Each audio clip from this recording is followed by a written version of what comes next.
Good morning friends, welcome to study with Neelam. I hope आप सभी लोग बहुत अच्छे होंगे। आज है 28 अगस्त और 28 अगस्त के सभी बेस्ट करंट अफेयर्स क्वेश्चन आज हम कंप्लीट करेंगे with point to point section. सभी क्वेश्चन इंपॉर्टेंट हैं तो वीडियो में लास्ट तक बने रहिएगा। अगर आप स्टडी विथ नीलम चैनल पर पहली बार आए हैं तो फटाफट से गूगल प्ले स्टोर पर जाकर हमारा ऐप डाउनलोड कर लीजिए। यहाँ पर आपको वो सभी फैसिलिटीज़ मिलेंगी जो इन ऐप पर आपको प्राप्त हो रही हैं। आप हमें सभी सोशल नेटवर्किंग साइट्स पर भी फॉलो कर सकते हैं, जिनका लिंक आपको डिस्क्रिप्शन बॉक्स में मिल जाएगा। और चैनल को सब्सक्राइब करने के बाद बेल आइकन प्रेस करना बिल्कुल ना भूलें, जिससे हमारी सभी वीडियो के नोटिफिकेशन आपको प्राप्त होते रहेंगे। ओके फ्रेंड्स, तो लाइक शेयर एंड सब्सक्राइब करना बिल्कुल ना भूलें अगर आपको हमारी मेहनत पसंद आ रही है। तो चलिए शुरू करते हैं आज का लेक्चर। हाल ही में अंतर्राष्ट्रीय बुकर पुरस्कार 2020 जीतने वाली सबसे कम उम्र की लेखक कौन बन गई हैं? तो ये बन गई है मरिका लुकास रेज़नेवेल्ड। मरिका लुकास रेज़नेवेल्ड, ठीक है। ये कितने वर्ष की है? मात्र 28 वर्ष की हैं ये मरिका लुकास, और इन्हें मिल गया है बुकर पुरस्कार। तो बुकर पुरस्कार किन्हें मिलता है? लेखकों को मिलता है। तो भाई इनकी बुक का नाम क्या है? तो इनकी बुक का नाम है the discomfort of evening. The discomfort of evening. Okay, तो ये आप याद रखेंगे मरिका लुकास को। इम्पॉर्टेंट क्वेश्चन है क्योंकि बुकर पुरस्कार से रिलेटेड क्वेश्चन आता ही आता है।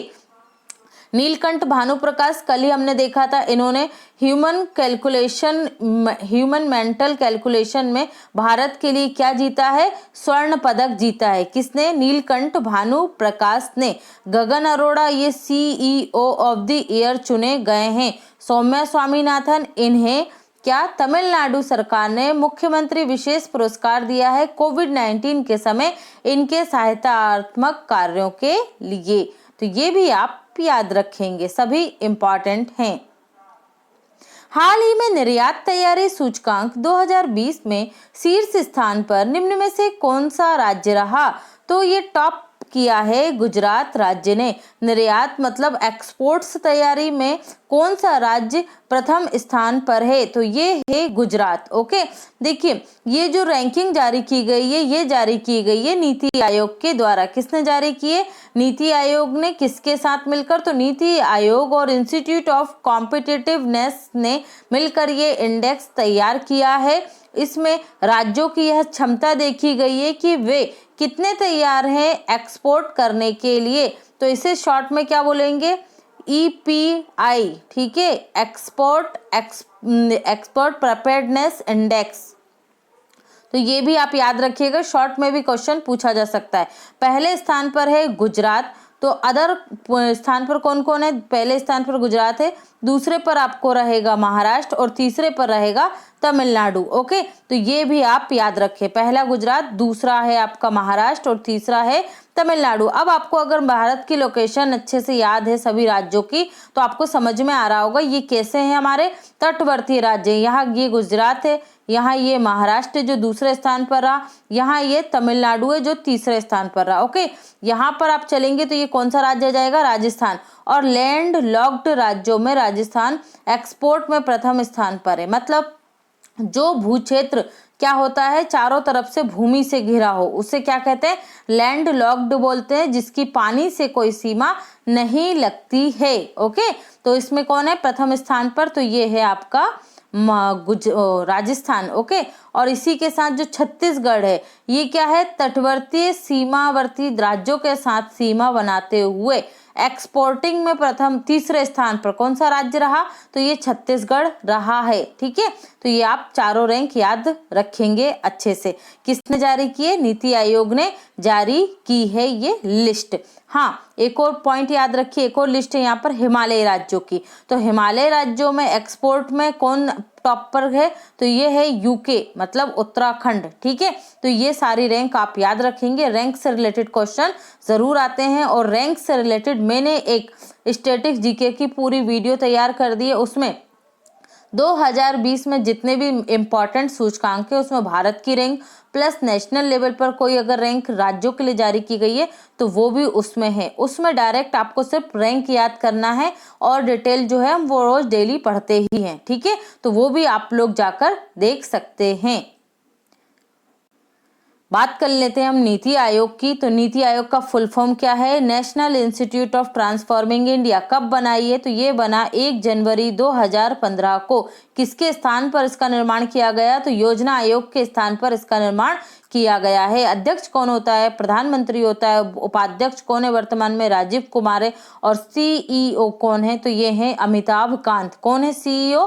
अमिताभ कांत। तो ये सारे फैक्ट आप यहाँ से याद रखेंगे। हाल ही में चर्चा में रही क्रिकेट रोना पुस्तक किसने लिखी है? तो ये इसके लेखक हैं वासुदेव जगन्नाथ परांजपे। वासुदेव जगन्नाथ परांजपे, ठीक है। ये क्रिकेट के कोच भी रह चुके हैं। और इस बुक में जो इनके बेटे हैं, क्या नाम है उनका? राष्ट्रीय चयनकर्ता समिति में है ये जतिन परांजपे। और पत्रकार, खेल पत्रकार, क्रिकेट पत्रकार हैं आनंद बसु। उन दोनों ने इनके साथ मिलकर इस पुस्तक को लिखा है। तो याद रखिए कौन कौन है? जतिन परांजपे और क्रिकेट पत्रकार आनंद बसु ने मिलकर इनके साथ वासुदेव जगन्नाथ के साथ मिलकर यह बुक लिखी है। इसमें जो महान क्रिकेटर रहे हैं जैसे राहुल द्रविड़, धोनी, सचिन तेंदुलकर, रोहित शर्मा, इनसे जुड़ी हुई जो भी कहानियां हैं कि कैसे वो ऊंचाई पर पहुंचे और क्या उन्होंने, जो परांजपे हैं, उन्होंने क्या योगदान किया है उनके क्रिकेट में सुधार के लिए, उन्हें ऊंचाइयों पर पहुंचाने के लिए, तो उसका वर्णन भी इस बुक में आपको मिलता है। ओके, तो ये आप याद रखेंगे। अदर ऑप्शन देख लेते हैं। चेतन भगत की बुक कौन सी आई है अभी? वन प्लांट मर्डर, ठीक है, वन प्लांट मर्डर। श्रीधरन पिल्ले ये मिजोरम के राज्यपाल हैं और इनकी बुक आई थी अभी कोरोना कविता काल, जिसे लॉन्च किसने किया था? मिजोरम के जो सीएम है जोरमथंगा ने, ठीक है, तो ये आप याद रखेंगे। और उर्जित पटेल ये आरबीआई के पूर्व गवर्नर हैं, इन्होंने बुक लिखी थी overdraft saving the Indian saver. Okay, important है इनकी बुक, याद रखिएगा। किस देश ने सबसे बड़े खसरे मीजल्स के प्रकोप को समाप्त कर दिया है? तो राइट आंसर होगा democratic Republic of Congo. Democratic Republic of Congo, ये रही इसकी लोकेशन। क्या होता है ये मीजल्स खसरा? देखिए ये बहुत खतरनाक होता है, जो छोटे बच्चे होते हैं उन पर इसका ज्यादा प्रभाव होता है, ठीक है। इसमें क्या होता है, जो छींकने और खांसने से ये वायरस फैलता है और ये सिर्फ छींका और खांसा और उसकी जो भी कुछ छींटे वगैरह लगते हैं बॉडी पर, उससे ही ये वायरस फैल जाता है इंस्टेंटली। इससे दिमाग, आंखों, कानों, ठीक है, फेस सभी पर असर होता है। तंत्रिका तंत्र इसमें सबसे ज्यादा डिस्ट्रॉय होता है, किसमें? मीजल्स खसरे में। तो इस पर किसने विजय प्राप्त कर लिया? डेमोक्रेटिक रिपब्लिक ऑफ कॉन्गो ने। ये है अफ्रीका महाद्वीप में इसकी लोकेशन, ठीक है। कैपिटल क्या है इसकी? तो कैपिटल है किंसास। और करेंसी क्या है? तो करेंसी है कॉन्गलिस फ्रैंक। क्या है? कॉन्गलिस फ्रैंक। ओके, अभी हम लोगों ने कल परसों ही पढ़ा था, जो अफ्रीका महाद्वीप है ये किससे मुक्त हो चुका है? पोलियो मुक्त हो चुका है। महाद्वीप की बात की थी। और देश की बात करें तो क्या था? नाइजीरिया, ठीक है, नाइजीरिया। अब विश्व में सिर्फ 2 देश बचे हैं जहां पर पोलियो के केसेस अभी भी आ रहे हैं, तो वो है पाक और ठीक है, पाकिस्तान और अफगानिस्तान, ये दोनों कंट्रीज बची हैं। हाल ही में रिलायंस इंडस्ट्रीज लिमिटेड ने समूह अध्यक्ष के रूप में निम्न में से किसे नियुक्त किया है? Group president. ओके, जितनी भी कंपनियां हैं पेरेंट कंपनी के अतिरिक्त भी, तो उसका ग्रुप प्रेसिडेंट किन्हें बनाया है? तो बन गए हैं संजीव सिंह, जो पहले अध्यक्ष रह चुके थे इंडियन ऑयल कॉरपोरेशन के। ओके, इंडियन ऑयल कॉरपोरेशन के पहले अध्यक्ष थे संजीव सिंह। इन्हें ही क्या बना दिया गया? रिलायंस इंडस्ट्रीज लिमिटेड के समूह अध्यक्ष या ग्रुप प्रेसिडेंट बना दिया गया है। ओके, तो ये आप याद रखेंगे। हाल ही में रक्षा मंत्री राजनाथ सिंह ने एनसीसी कैडेट्स के लिए ऑनलाइन प्रशिक्षण, ठीक है, ये परीक्षण नहीं है, प्रशिक्षण होगा, ट्रेनिंग मतलब, ओके, के लिए निम्न में से किस नाम से एक ऐप लॉन्च किया है? तो ये होगा director general NCC national cadet corps. Director general national cadet corps, ठीक है, ये ऐप लॉन्च किया गया है इसी नाम से। इसमें जो एनसीसी कैडेट हैं उनकी ट्रेनिंग का शेड्यूल, उनकी ट्रेनिंग से जुड़े हुए सभी चीजों का इसमें वर्णन किया गया है। किसमें? DGNCC में। ओके, तो ये आप याद रखेंगे।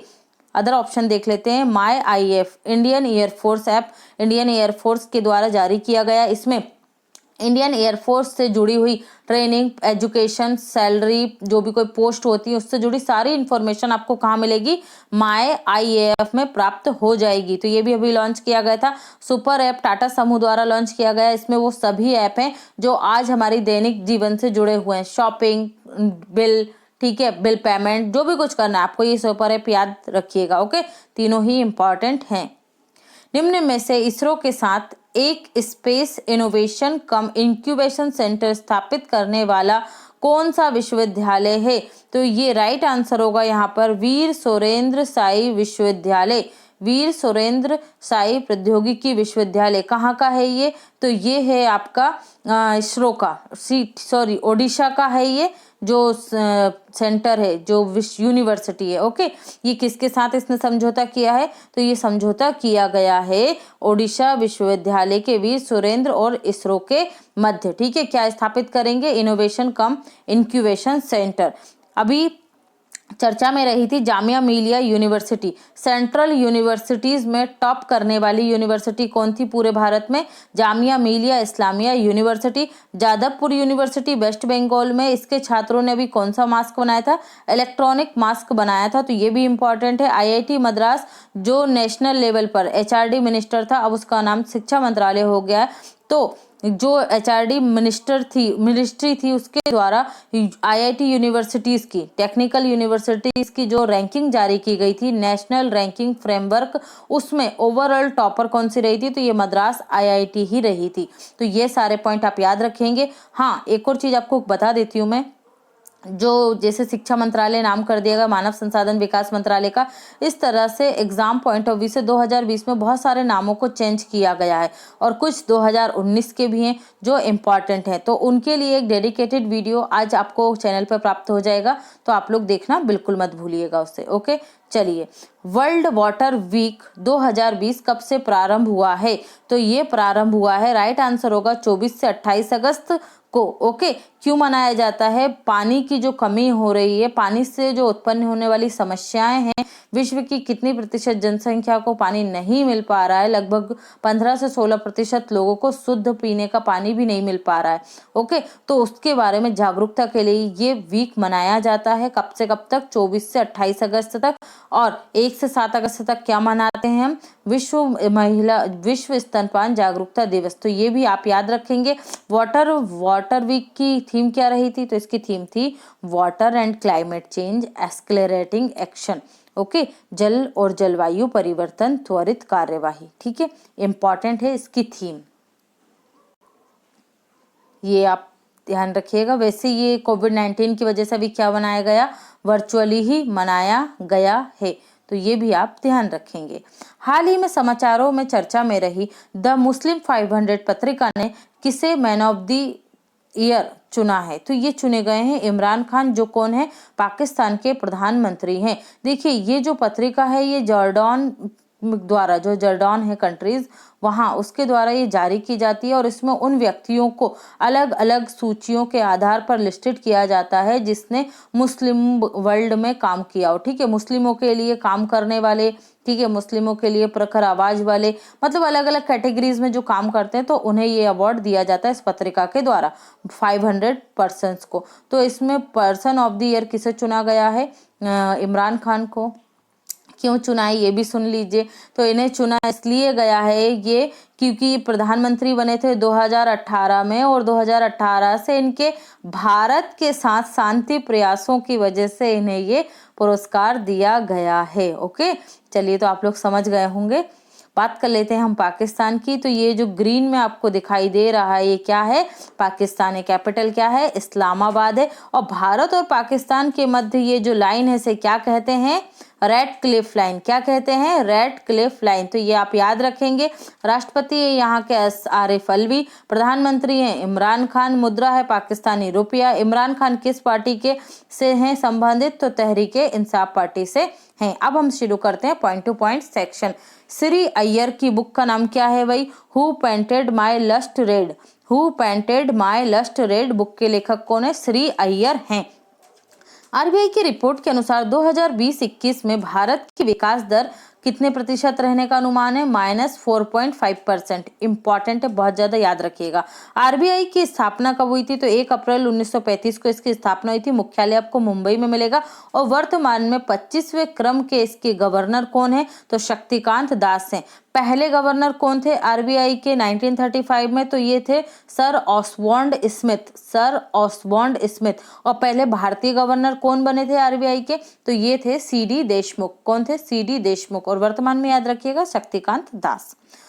पॉजिटिव पे सुविधा आरबीआई ने चेक धोखाधड़ी को रोकने के लिए प्रारंभ की थी। तो ये आप याद रखेंगे। केबी कामत समिति का गठन आरबीआई द्वारा कोविड-19 के समय तनावग्रस्त संपत्तियों की समीक्षा के लिए गठित की गई थी। इंपॉर्टेंट है समिति, तो ये भी आप याद रखेंगे। आरबीआई के नए निदेशक बने हैं Tarun Bajaj. SBI general insurance के एमडी सीईओ कौन बने हैं? पीसी कांडपाल बने हैं। एसबीआई म्यूचुअल फंड के एमडी सीईओ विनय टोंसे बने हैं। अश्विनी कुमार तिवारी एसबीआई कार्ड के एमडी सीईओ बने हैं। ओके, तो ये सारे पॉइंट आप याद रखेंगे, सब इंपॉर्टेंट है प्लस कंफ्यूजिंग भी है, तो कंफ्यूज बिल्कुल मत होना। ओके, एक और है अश्विनी भाटिया। तो अश्विनी भाटिया कौन है? मैनेजिंग डायरेक्टर हैं वो एसबीआई के, अश्विनी भाटिया। अदर पॉइंट पे चलते हैं। इंडियन ऑयल कॉर्पोरेशन के नए अध्यक्ष श्रीकांत माधव वेद हैं। Shrikant Madhav Ved. National Highway Authority of India ने वृक्षारोपण की निगरानी के लिए कौन सा ऐप लॉन्च किया है? तो हरित पथ ऐप लॉन्च किया गया है।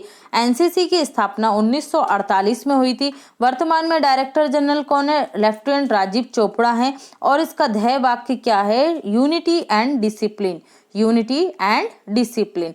जादवपुर यूनिवर्सिटी के छात्रों ने इलेक्ट्रॉनिक मास्क बनाया। इसरो की स्थापना कब हुई थी भाई? 1959 में हुई थी। मुख्यालय आपको बेंगलुरु में मिलेगा और वर्तमान में इसके चेयरमैन है के सिवान, जिन्हें क्या कहा जाता है? रॉकेट मैन ऑफ इंडिया के नाम से भी जाना जाता है। और इन्हें 2020 में पुरस्कार मिला, इंपॉर्टेंट है। वॉन कार्मन पुरस्कार 2020 से सम्मानित किए गए। कौन? के सिवान। तो ये भी आप याद रखेंगे। भारत का प्रथम उपग्रह कौन सा रहा भाई? आर्यभट्ट रहा है। उत्तरी ध्रुव में भारत के अनुसंधान केंद्र का क्या नाम है? हिमाद्री है। भारत के प्रथम अंतरिक्ष यात्री कौन थे? तो राकेश शर्मा थे। ये भी आप याद रखेंगे। पेट डॉग्स के लिए पहला रिटेल इंश्योरेंस कवर, जो पालतू जानवर होते हैं उनके लिए रिटेल इंश्योरेंस कवर किसके द्वारा लॉन्च किया गया? General insurance company Bajaj Allianz के द्वारा लॉन्च किया गया है, जो 3 से 6 मंथ के जो पेट डॉग्स होते हैं उनके लिए। ओके, तो ये आप याद रखेंगे। ऐसा करने वाली ये देश की पहली इंश्योरेंस कंपनी है। बजाज आलियांज का मुख्यालय आपको मिलेगा पुणे में और वर्तमान में इसके एमडी सीईओ हैं तपन सिंघल। कौन है? तपन सिंघल। आईसीआईसीआई लैम्बॉर्ड भारतीय एक्सा जनरल इंश्योरेंस कंपनी का अधिग्रहण करेगा। ओके, याद रखिएगा, लास्ट वीक का ही। एसबीआई जनरल इंश्योरेंस ने सगुन गिफ्ट इंश्योरेंस पॉलिसी को लॉन्च किया था। ओके, इसमें आप ये इंश्योरेंस पॉलिसी ले सकते हैं और किसी को भी गिफ्ट कर सकते हैं। हाल ही में एक्सिस बैंक ने लिबर्टी सेविंग अकाउंट युवाओं के लिए बदलती लाइफस्टाइल के लिए लॉन्च किया है। किसने किया है? याद रखिएगा, एक्सिस बैंक ने किया है। कौन सा अकाउंट? लिबर्टी सेविंग अकाउंट युवाओं के लिए। कोविड-19 के समय इस सेविंग अकाउंट में कितने कवर प्रदान किया जाएगा? 20,000 रुपए तक का कवर प्रदान किया जाएगा युवाओं को इस योजना के तहत। आईसीआईसीआई लोन प्रोवाइड करने के लिए सैटेलाइट डाटा का उपयोग करने वाला देश का पहला बैंक बना। ये हमने डिस्कस किया था। जो कृषि भूमि होती है उसकी सैटेलाइट इमेज, उसका सैटेलाइट डाटा, कैसी भूमि है, किस तरीके के वहाँ वाटर रिसोर्सेस हैं, ओके, उसके आधार पर लोन प्रोवाइड करेगा। कौन? ICICI bank. एचएसबीसी बैंक, ठीक है, बैंक भारत में ग्रीन डिपॉजिट प्रोग्राम प्रारंभ करने वाला देश का पहला विदेशी बैंक बनेगा। Hong Kong and Shanghai bank corporation इसको बोला जाता है। एक्सिस बैंक का मुख्यालय आपको मिलेगा मुंबई में। वर्तमान में एमडी सीईओ हैं एक्सिस बैंक के अमिताभ चौधरी। कौन है? अमिताभ चौधरी, ठीक है। एक्सिस बैंक के द्वारा Axa Axa automatic voice assistant launch किया गया था और गिग अपॉर्चुनिटी पहल भी किसने प्रारंभ की थी? तो ये भी एक्सिस बैंक के द्वारा प्रारंभ की गई थी। आज का क्वेश्चन है आपका, हाल ही में एसबीआई म्यूचुअल फंड के एमडी सीईओ के रूप में किन्हें नियुक्त किया गया है? ओके, तो आई होप आप सभी आंसर देंगे। कल आप लोगों ने आंसर नहीं दिया, बुरा लगा। आप लोग इतने स्टूडेंट्स देख रहे हैं लेकिन किसी एक को भी आंसर नहीं पता। आप लोगों को क्यों परेशानी होती है आंसर करने में? आंसर कीजिए, आप लोगों को ही याद होगी वो चीज़ें। ओके, चलिए मैं उम्मीद करती हूँ आज आप लोग आंसर ज़रूर करेंगे। Thanks for watching and have a great day and take care.